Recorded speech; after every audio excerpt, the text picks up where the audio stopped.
আসসালামু আলাইকুম।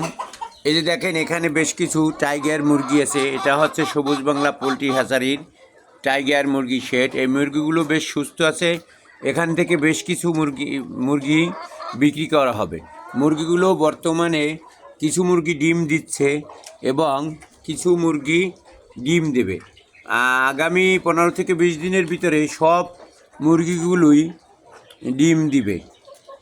এই মুরগিগুলো সাধারণত আপনার 4 কেজি পর্যন্ত হয়ে থাকে এবং মোরগ 7 কেজি 8 কেজি পর্যন্ত হয়। কারো প্রয়োজন থাকলে সবুজ বাংলা পোলট্রি হ্যাচারিতে যে নাম্বার দেওয়া আছে এই নাম্বারে যোগাযোগ করে করতে পারেন, অথবা সরাসরি মেসেজ করতে পারেন মুরগির জন্য।